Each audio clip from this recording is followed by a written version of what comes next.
try it again. All right, I think we're ready to resume. I just have one quick question. I have no objection to the application. Do you have any other operations in any other cities, or is this your first time?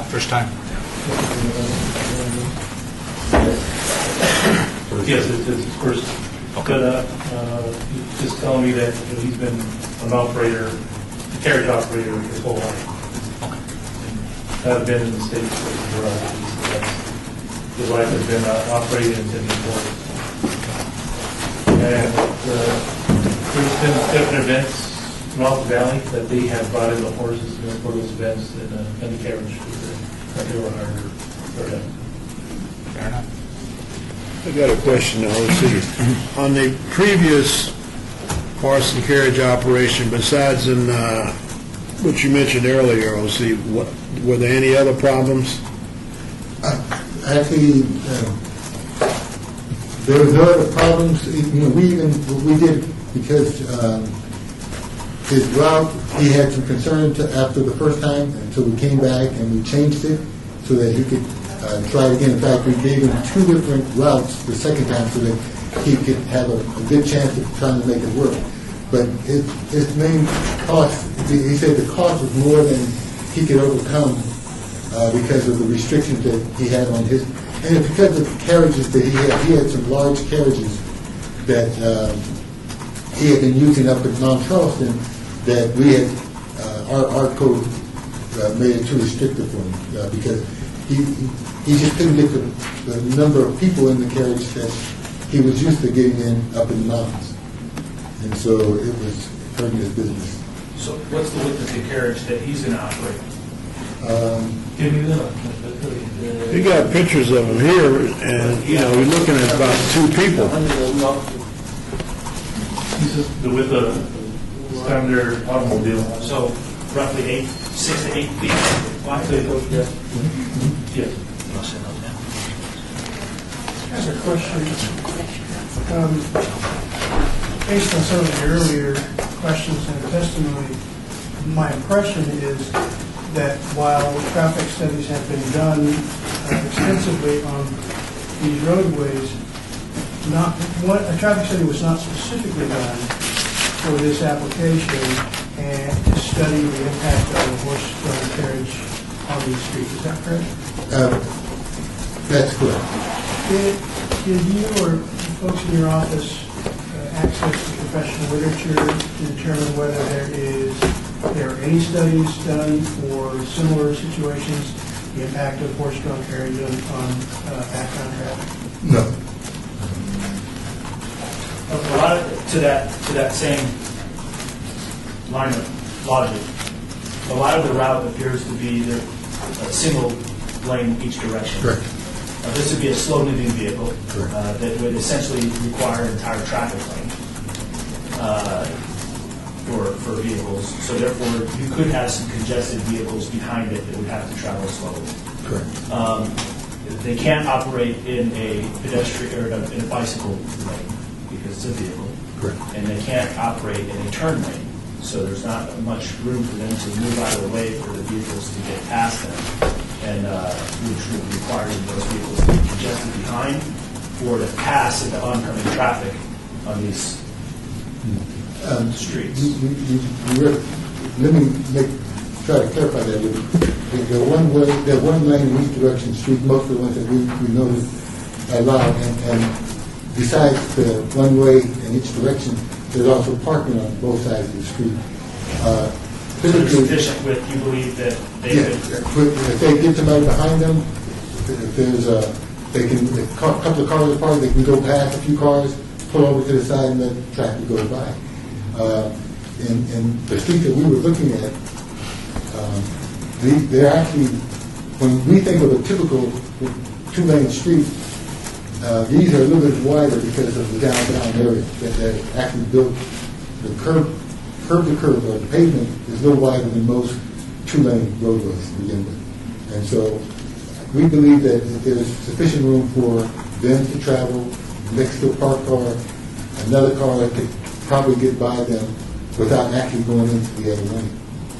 The follow-up to that is I know that there's a plan for the one drop-off and pickup. Right. And this is just because it's a route, this may be discussed at a different meeting, but because it would also still affect the route, that would be unlikely. We see it all the time with taxi cabs where someone, the intention is to pick up at one location and drop off at another, but somewhere along the route, the fare decides, you know what, I want to get out right here. And so, you know, how would that interfere with traffic along these routes if the fare was just to stop at whatever location, if the fare wanted to get out at that bar or at that casino? Well, and that's a good question, because the last guy that tried that, you know, he's required to pick up and drop off at the same location. They also be required to pick up and drop off at the same location.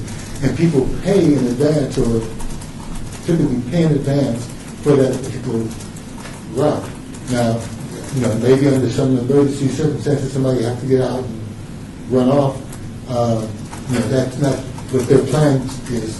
Their plan is to actually provide that complete route. That's why we were saying that it's slightly different than a taxi, because a taxi will pick you up and drop you off just about wherever you want it, or the nearest taxi stand that you want to go. But this particular operation is it starts in one spot and it comes back. So it doesn't pick anybody up halfway through the route. It actually has to do the whole route to get back. So your point being is that the operator would ensure that the fare is aware of this is a round-trip trip, there's no border or onboard. Maybe it might help with the record, just to show under our municipal code today, they requires for a horse-drawn vehicle. It says the vehicle shall pick up and discharge passengers only at designated stands approved by the Transport Commission. So as an operator, if you were to come to somebody else, he exposes them, the city renewing his license. So it's also upon him as an operator to make sure that folks don't come off unless it's a designated area by this commission. You know, I think you mentioned, OC, that this would be reviewed annually. Would that be reviewed annually by this commission? Would it be reasonable, I don't know about, open for discussion with others, maybe make it 6 months to, you know, take a look at it after 6 months, you know, maybe to see if there's any issues, because there seems to be issues here with the safety and the flow of traffic. There hasn't been any experience, particularly that you can draw upon the impact of horse carriages on the traffic in these areas. Maybe we shouldn't let it go a whole year. Maybe it would be prudent to look at it a little sooner. I don't know what other people think. Well, let me answer it this way. If we approve this route today, and they go through and get their license, in 3 months, they'll be out of business, because the summer it's going to be 90 degrees or hotter. So there'll be a time that they won't be working. 6 months may not give us enough data to talk about, you know, because they may or may not be working during the summer, those hot days. Because you're right, we get temperature sometimes it's 100 degrees during the day and 100 degrees at midnight. And according to our code, they would be able to operate. There's also a provision in the code that if the city deems it to be unsafe, under this chapter, the city has the authority at any time to suspend the license. Any route or time schedule under this chapter shall be subject to the rights of the city to prohibit and suspend the use of city streets by the licensee when such operation possess an immediate hazard to the safety requirements of the code or interfere with traffic. So OC, as the traffic engineer, has the authority any time to say, you know, this isn't working, it's too dangerous, either put additional restrictions on the route, the time, or even suspend the ability to do it.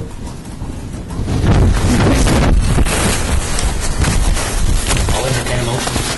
I'd like to make a motion to approve the proposed route, including the pick-up and drop-off location as proposed. Second. All in favor? Aye. Opposed? Aye. Who said no?